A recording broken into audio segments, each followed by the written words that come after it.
Hello friends, कैसे हो आप लोग। एंड इनपुट टैक्स क्रेडिट से लेकर हुआ है एक बहुत बड़ा चेंज। चेंज आप इसको कह सकते हो या आप कह सकते हो क्लेरिफिकेशन। और ये आया है जो सर्कुलर इशू हुआ है 26 जून को। तो इसमें क्या चेंज हुआ है इसके बारे में बात करेंगे। और ये जो चेंज हुआ है ये नॉर्मल केस में नहीं हुआ है, आरसीएम के केस में हुआ है। आरसीएम रिवर्स चार्ज के केस में आईटीसी से लेकर जो एक कंफ्यूजन था उससे रिलेटेड इस सर्कुलर में क्लैरिफिकेशन आ चुका है और इससे टैक्स पेयर को काफी राहत भी मिलने वाली है। देखिए, रिवर्स चार्ज क्या होता है, बहुत सिंपल। नॉर्मली टैक्स पेयर क्या करते हैं, जब सेल होती है तब हमें जीएसटी पे करना पड़ता है गवर्नमेंट को, ठीक है, ये तो हमें पता है। आउटवर्ड सप्लाई करेंगे तो जीएसटी पे करेंगे। बट जब आपको सेल पर ना पे करके परचेस पर भी आपको पे करना पड़े जीएसटी गवर्नमेंट को, तो उसको बोलेंगे रिवर्स चार्ज। सेल पर जीएसटी पे करते हैं तो वो होता है फॉरवर्ड चार्ज, या आप उसको नॉर्मल चार्ज भी बोल सकते हो। और जब आपको परचेस पर भी जीएसटी पे करना पड़ जाए गवर्नमेंट को तो वो हो जाता है जस्ट उल्टा, इट मींस रिवर्स चार्ज। ठीक हो गया जी। अच्छा, यहां पर जिस रिवर्स चार्ज के केस की बात हो रही है वो हो रही है जब एक रजिस्टर्ड पर्सन कुछ भी परचेस करता है। किससे? अनरजिस्टर्ड पर्सन से। एक बार फिर से सुनिए। रजिस्टर्ड पर्सन जो जीएसटी में रजिस्टर है वो परचेस कर रहा है गुड्स एंड सर्विस। किससे? अनरजिस्टर्ड पर्सन से। तो यहां पर हमें पता है कि जब परचेस की वैल्यू 5000 से अबव होगी तो जो रजिस्टर्ड पर्सन है वो पे करेगा जीएसटी रिवर्स चार्ज में। क्यों? क्योंकि सामने वाला पर्सन तो जीएसटी में रजिस्टर्ड है नहीं, वो तो जीएसटी पे नहीं कर सकता है। तो जो रजिस्टर है वो पे करेगा जीएसटी। और इस केस में क्या होता है? Self invoicing.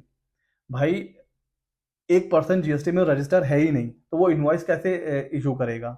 तो जिसने जो रजिस्टर है, जो परचेज कर रहा है अनरजिस्टर से, वो इनवॉइस करेगा, वो इनवॉइस इशू करेगा, उसे बोलेंगे सेल्फ इनवॉइसिंग।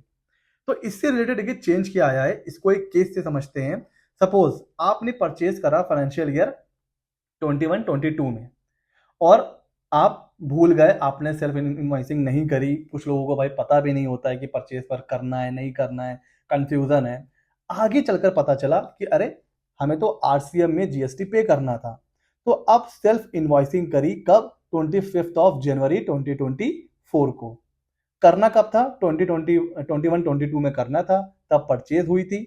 बट किसी भी रीजन की वजह से नहीं कर पाए और अब इनवॉइसिंग कर रहे हैं कब? 25 जनवरी 2024 को। तो हो क्या रहा था, यहां पर जीएसटी भी पे कर दिया, सब कुछ हो गया। बट डिपार्टमेंट क्या कर रहा था? डिपार्टमेंट ये कह रहा था कि हम आपको ना आईटीसी नहीं लेने देंगे। क्यों नहीं लेने देंगे? क्योंकि जो लिमिट है आईटीसी क्लेम करने की वो है जब फाइनेंशियल ईयर एंड होता है वहां से या तो 30 नवंबर या फिर एनुअल रिटर्न। और पहले ये 30 नवंबर नहीं था, पहले ये क्या था? 30 सितंबर। अब ये क्या हो गया? 30 नवंबर या फिर annual return, which ever is earlier. अब क्योंकि आपको कब तक इशू करना था इनवॉइस? 21-22 तक। आपने कब किया है? 24, यानी कि 23-24 में। तो भाई हम आपको आईटीसी नहीं दे सकते हैं बिकॉज टाइम लिमिट क्या हो चुका है? लैप्स हो चुका है। तो ये आईटीसी भी आपका गया। यहां पर इस एक रूल की वजह से डिपार्टमेंट क्या कर रहा था? आईटीसी को कैंसिल कर रहा था, डिनाई कर रहा था। और यहां पर काफी प्रॉब्लम आ रही थी। और इसी क्लैरिफिकेशन को और इसी हर्डल को अब रिमूव कर दिया गया है। किसकी? सर्कुलर के थ्रू। और क्लैरिफिकेशन ये आया है कि अब आईटीसी आप क्लेम कर सकते हैं जब भी आप सेल्फ इनवॉइस जनरेट करेंगे। हाँ, शर्त क्या है? आपने सेल्फ इनवॉइसिंग करी, जीएसटी तो पे करेंगे ही करेंगे, बट जितना भी डिले हुआ है उस डिले पीरियड का आपको इंटरेस्ट भी पे करना है। तो आप जीएसटी पे कर दीजिए, उसके ऊपर इंटरेस्ट पे कर दीजिए, और फिर जिस फाइनेंशियल ईयर में आपने सेल्फ इनवॉइसिंग करी है उस ईयर में आपको मिल जाएगा आईटीसी।